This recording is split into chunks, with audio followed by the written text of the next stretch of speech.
Hello everyone, Ember Power here, and welcome to the top budget decks post rotation.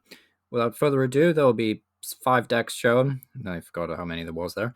There'll be 5 decks shown, plus we have a honorable mention. Okay, there is an honorable mention.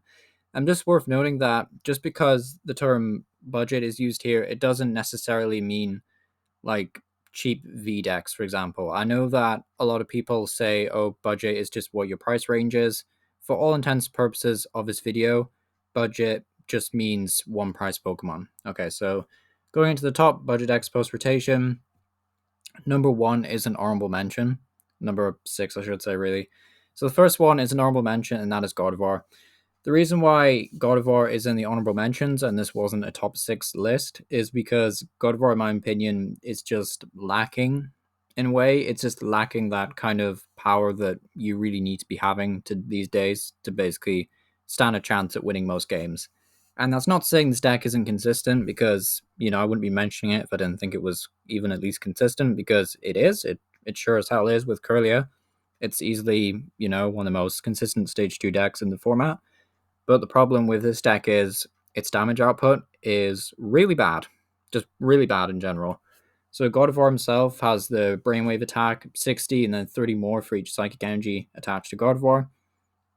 So the most you're ever doing is 150 before you have to start adding like a 4th energy to do 180 or, 5 energy to do 210.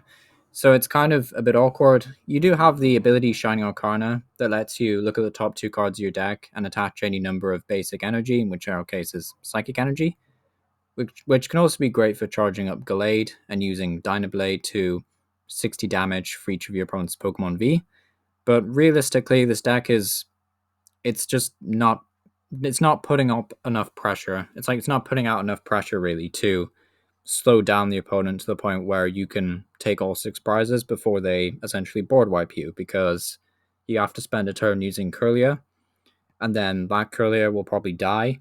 So the opponent has probably taken 2 prize cards before you even take your first prize card. And then if they're a good player, they will smartly trade their prizes with you. So I think God of War just is lacking, sadly, which is a big shame. Big shame because I'm a fan of the card. Gallade is a somewhat better attacker in a way because Dynablade is, 60 for each of your opponent's Pokemon V in play is really strong. You just need 3 Pokemon V in play and all of a sudden he's doing 180. But apart from, getting 1 at kills against Eternatus, which is probably this deck's best matchup, it just sucks in a way. And it's a shame because I really like God of War. It's not the it's not the most expensive deck, obviously. You're supposed to play it like this, so you don't need Crobat or anything. So it is relatively cheap, but it's just not that good in my opinion. So coming in at number 5, this will be an interesting pick, I think, to some people, and that is the single strike Urshifu with the Fists of Strife attack. This deck is essentially a mini single strike Urshifu VMAX, and it does 100 damage, and then if it has any damage counters on it, this attack does 100 more damage. So assuming we have a Dark Energy or a Capture Energy already on our Urshifu, we then single strike Roar twice and do Fists of Strife for 240 damage, which is not too shabby. Obviously, this deck has a huge consistency problem because you need an Urshifu every turn with an energy, 3 energy preferably, to attack, and then you need multiple Houndoom set up on the bench, and then what happens if the opponent can get a Gmax Rapid Flow off? They just board wipe you essentially. So there is a lot of issues this deck has. Obviously, it can prize trade really well with stuff like Rayquaza, Shadow Rider Calyrex with the hitting weakness. But usually, this deck is too clunky to stand a chance at keeping up with the faster decks like Ice Rider and Urshifu, which are definitely probably the best decks post rotation. So, a bit unfortunate, but for sure one of a better deck, I guess, than God of War. I would say this is probably the best deck to build before you move on to Single Strike Urshifu VMAX. And the reason why I say that is because Single Strike Urshifu VMAX is just a little bit more expensive. And if you want to experiment with a Houndoom engine, then this is the best way to do it. It has decent consistency. It just kind of struggles, especially if you price Single Strike Energy, and not every game will go your way. So obviously, don't take these lists for granted. As I said earlier, change them around a bit if you want to. But yeah, that's That's all I have to say really for single strike Urshifu. Not terrible, but nothing too great either. So another one on the list. This is actually a pre-rotation list that I swiped, but I thought there was a lot of appealing aspects about it. More than enough for me to basically say, right, you can swap this and stuff for that stuff. So what is this? Well, it's Charm Regidrago. For those of you who have never seen Regidrago or forgotten what it does already, for a fire and 2 grass, it does 240 damage and then 40 less for every damage counter on it. Or is it? I think it's 20 less. It might be, okay, it could be 40, but I think it's 20 less. Either way, Regidrago is the main appeal, of course, is the 240 is amazing. But the problem is with 240 damage is it's not ever one-hit killing of VMAX. You don't hit anything for weakness. And the only relevant things you're knocking out really are Zacian V. Other than that, your opponent will likely evolve up as quickly as possible, and you won't be able to boss their V Pokemon. Other than that, though, the deck is pretty good. It's a really solid deck. I wouldn't say it's the best beginner's deck, but it's certainly a decent rogue deck. Now, needing fire and grass energy is probably the Achilles heel of this deck. It's not even the Regidrago doing less damage if it's already been damaged before that. It's just the fact that you need fire and grass, and that's really awkward. But this deck does play Eldegoss that lets you search your deck for 2 basic energy once during your turn, which I think is really cute. So this deck is decent. It just has some problems, It just has some problems, You're only doing 240 for 3 energy. It's a little bit underwhelming to say the least, which I know sounds absolutely ridiculous, but in today's format, it's just not that great. In terms of a list, how you would modify this for the post-rotation format, the 1 Erica could be swapped for 3rd Marnie. The 2 Rosa could be swapped for 2 Raihan. You could swap out the Mew for, well, you can't really swap out Mew for anything, I would say. You just have to suck it up to Urshifu, unfortunately. I'd probably put in a second energy of your choice, and then Oricorio and Dedenne can be swapped for Kricketune and Crobat. So it's not an amazing deck. Like I would say, noticing a theme here with these 1 price decks is that they're not amazing, but it is pretty good. It's good enough for how cheap it is, and this deck is cheap. Like this deck is easily one of the cheapest decks in the format if you ignore the fact that you probably want to play Kricketune. And of course, if you don't have Regidrago immediately, or you don't favor it as an attacker, you could play other attackers like the Flapple that just came out. There's a Tapu Bulu from Battle Styles, which is really fun. So there's a lot of ways you can play it. So it's quite easy to experiment with, and that's why it's kind of on the list as well. It's easy enough to play. So moving on to the top 3.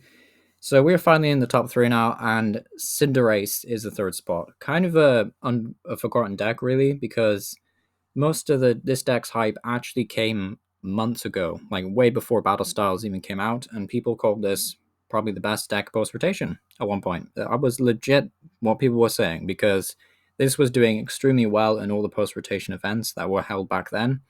And this was obviously before Urshifu showed up and started board wiping everyone. But yeah, this deck is still probably the best Stage 2 deck, in my opinion, or at least the best Stage 2 attacking deck. So the reason why Cinderace is so good compared to all other Stage 2s is that, for once, you're 2-shotting Pokemon over time.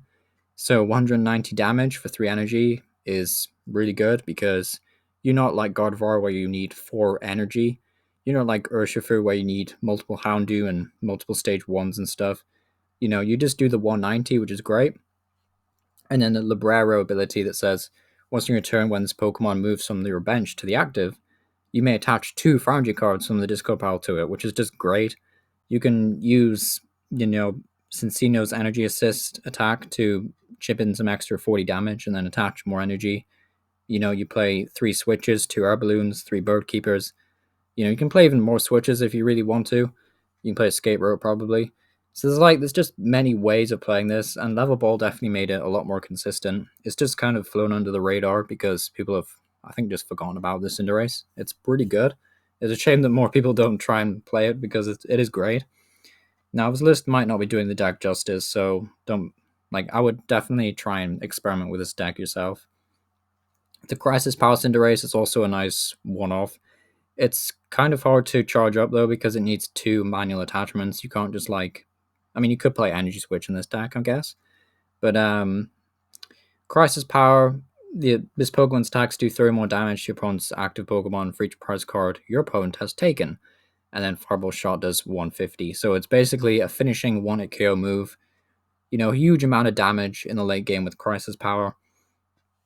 And then, of course, we have the 4 Bruno for consistency, and then the 3 Research, 3 Birdkeeper for extra switching, and then the heavy Cincino line, which is definitely a theme throughout this video, is the heavy Cincino, because Cincino is just really good. Despite it dying to Urshifu, it's just a really good card with the Make Do ability.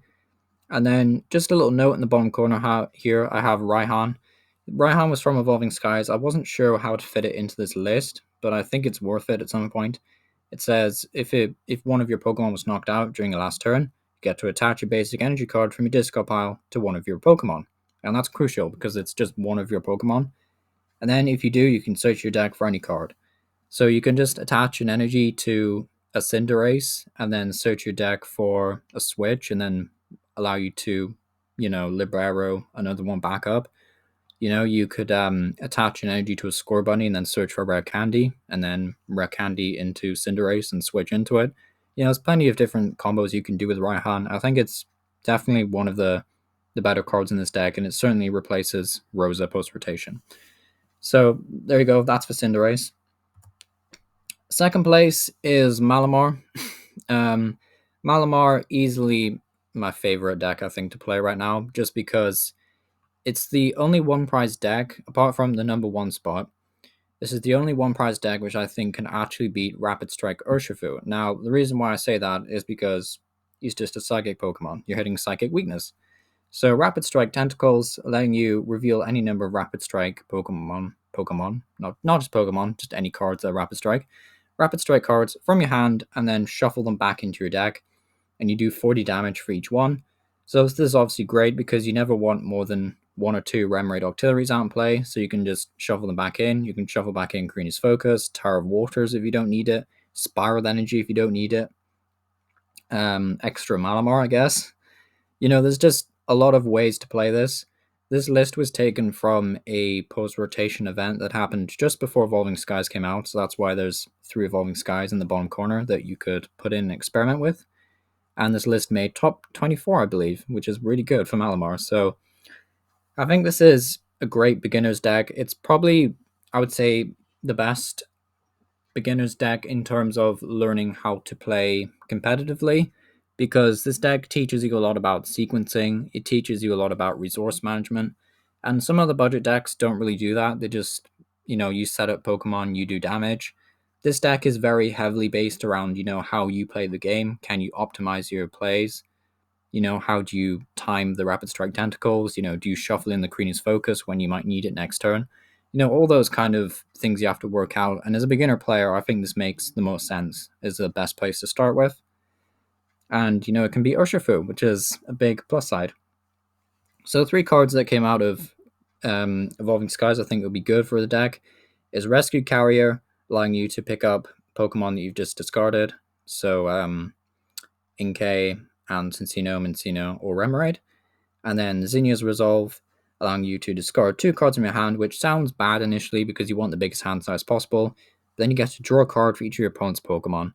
This is an insane card for the deck because you are essentially saying, right, I'm going to discard 2 cards from my hand, then I'm going to discard an extra one to use Make Do on Cincino. I'll draw 2 more. Then I'll play Zinnia's Resolve and draw like 6 more cards, and then just take a massive 1-hit KO to win the game. And it's very easy to actually do that and actually knock out a VMAX.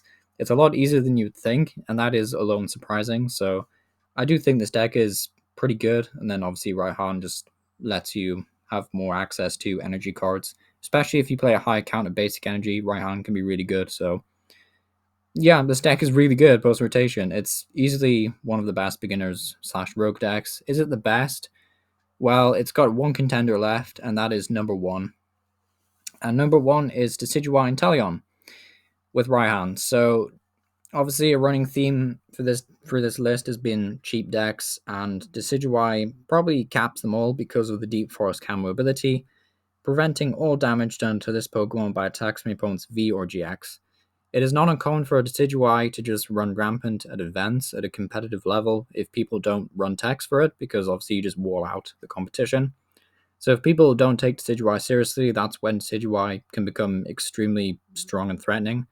So even just building Decidueye to take to an event and have some fun with can result in a good time, as long as you like set up Decidueyes consistently with Inteleon and you manage your Raihan effectively, then yeah, this is easily the best one price deck in the format. It probably trumps Cinderace and Malamar just because you can win every single matchup as long as you play the game correctly.